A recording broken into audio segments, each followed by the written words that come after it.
प्रिय विद्यार्थियों, नमस्कार।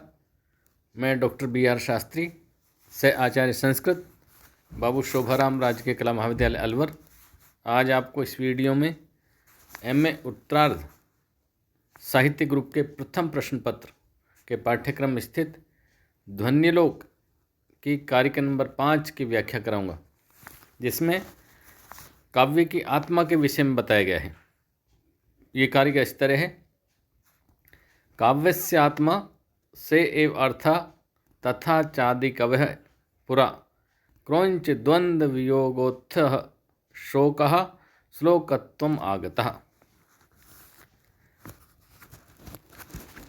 एक काव्य की आत्मा के विषय में कहा गया है कि काव्य की आत्मा वही प्रतीयमान अर्थ है, जैसा कि प्राचीन काल में आदि के वाल्मीकि का क्रौंच युगल के वियोग से उत्पन्न शोक श्लोक के रूप में परिणत हो गया था। काव्य की आत्मा से वही अर्थ है जो आदि कवि वाल्मीकि के द्वारा क्रौंच के द्वंद्व मन जोड़े में से जब एक का वध कर दिया था क्रौंच का, तो वियोग से उत्पन्न जो शोक था, जो श्लोक के रूप में बाहर निकल आया था, निःसृत हो गया था, वही वास्तव में काव्य की आत्मा है। अनेक प्रकार के वाच्यार्थ, वाचक शब्द और रचना के प्रपंच से सुंदर विविध वाच्य वाचक रचना प्रपंच चारुणा।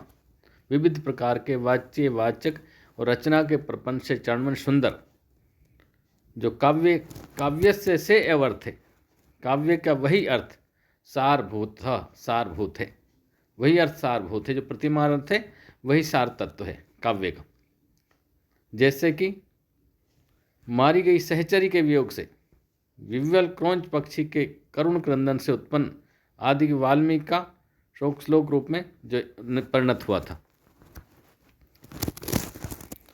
अब इसमें जो दिया है काव्य से आत्मा से एव अर्थ है, ये शब्द दिए।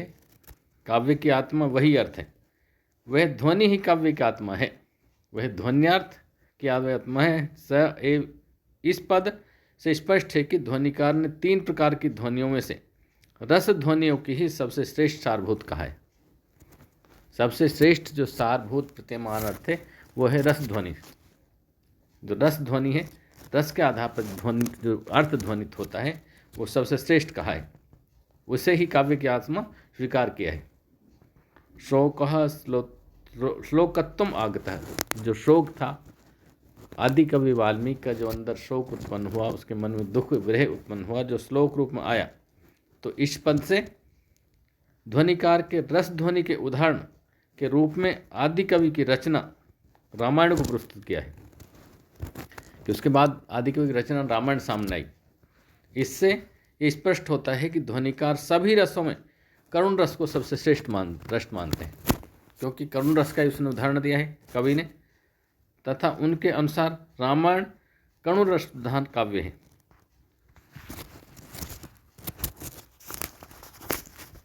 रामायण में जो इसमें कहा है कि माँ निशार प्रतिष्ठाम त्वं गमहे शाश्वती समा यत क्रौंच मिथुनात एकम वधि काम मोहितम।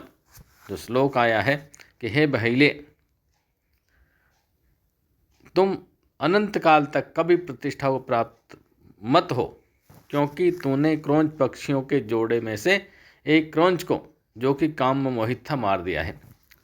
जो आदि श्लोक, आदि काव्य का आदि श्लोक, प्रथम श्लोक एक माना जाता है कि माँ निषाद प्रतिष्ठाम त्वं गमः शाश्वती समः। है निषाद, तुम्हें कभी भी जो है यश नहीं मिलेगा, प्रतिष्ठा नहीं मिलेगी, अनंत काल तक तुम्हें प्रतिष्ठा प्राप्त नहीं होगी, क्योंकि यत क्रौंच मिथुनम, तुमने क्रौंच के जोड़े में से एकम वधि, एक क्रौंच को मार दिया जो काम से मोहित था। ये शोक रूप में श्लोक उत्पन्न हुआ उसका, जो कि करुण रस का स्थायी भाव शोक है। यद्यपि प्रतिमान अर्थ के अन्य भी अनेक भेद हैं, यद्यपि भेद और भी हैं, वस्तु और अलंकार दिखाए गए, तथापि रस भाव द्वारा यहाँ जो उपलक्षण किया गया है वह रस ध्वनि के सबसे प्रधान होने का कारण किया गया है कि रस ध्वनि का सबसे प्रधान जो रस है वो है करुण रस। करुण रस को सबसे प्रधान रस कहा गया है। आचार्य आनंदवर्धन ने या क्रौंच वध की जिस घटना के द्वारा रामायण काव्य के उद्भव का संकेत किया।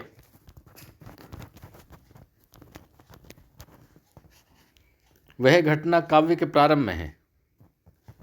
काव्य के प्रारंभ में यह घटना घटित होती है जिससे कि वो उसका काव्य रामायण के रूप में निश्चित हुआ, उसने वाल्मीकि रामायण लिखी गई। ध्वनिकार कृत क्रोंच वध की घटना की व्याख्या निहत सहचरी विरह कातर क्रोंच आक्रंदन जनित है से यह प्रतीत होता है कि निषाद ने मादा क्रोंची पक्षी का वध किया था। रामायण की घटना से प्रतीत होता है उसने मादा पक्षी घटना का जो वध किया था और उसके विरह में क्रोंच पक्षी रुदन कर रहा था। अभिनवगुप्त की टीका क्रोंचस्य द्वंद्व योगेन सहचरी हन्नात उद्भूतेन से मादा पक्षी के वध की सूचना मिलती है। क्रोंची के वध का उल्लेख वाल्मीकि रामायण के विरुद्ध है, क्योंकि इसमें ध्वनिकार में ऐसा है कि क्रोंची का वध हुआ, लेकिन क्रोंची के वध का उल्लेख रामायण के विरुद्ध है, क्योंकि उसमें नर क्रोंच पक्षी के वध का वर्णन है। रामायण में जो वर्णन आता है नर क्रोंच के वध का वर्णन आता है, तो इससे विरुद्ध प्रतीत होता है। लेकिन तथापि उनके विरह में मादा क्रोंची रुदन करती है।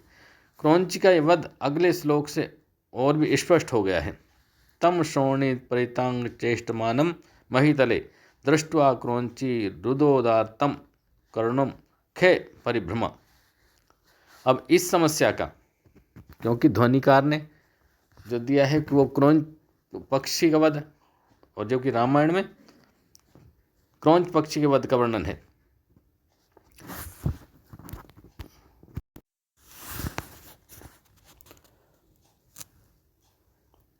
क्योंकि रामायण में नर क्रोंच पक्षी के वध का वर्णन है और उसके विरह में मादा क्रोंची रुदन करती है।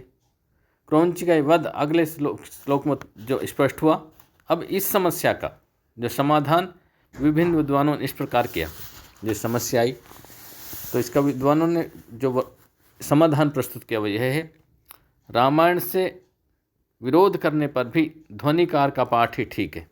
यद्यपि रामायण से उसका विरोध है, लेकिन ध्वनिकार का पाठ ही ठीक माना जाएगा, क्योंकि ध्वन्यालोक ध्वनिकार का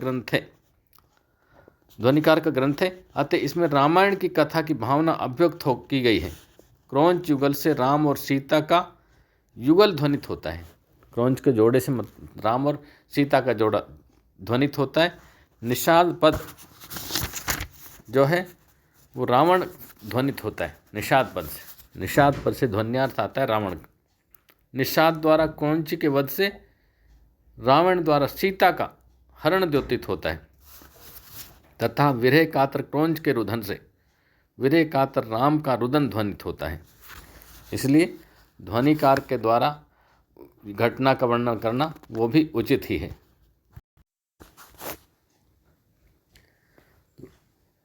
रामायण में क्रोंच पक्षी के वध का वर्णन मिलता है, जबकि ध्वन्यालोक में क्रोंची पक्षी का वध प्रतीत होता है।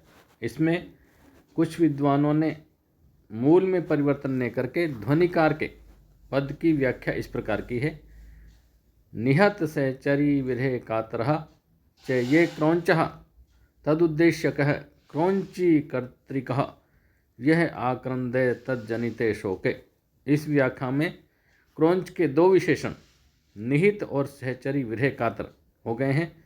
इस व्याख्या से रामायण के विरोध का परिहार भी हो जाता है तथा मूल पाठ में परिवर्तन भी नहीं करना पड़ता।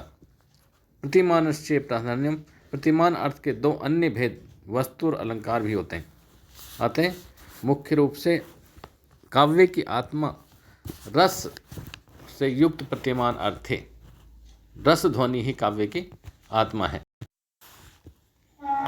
ध्वनिकार काव्य में रस भाव आदि को ही प्रधान मानते हैं।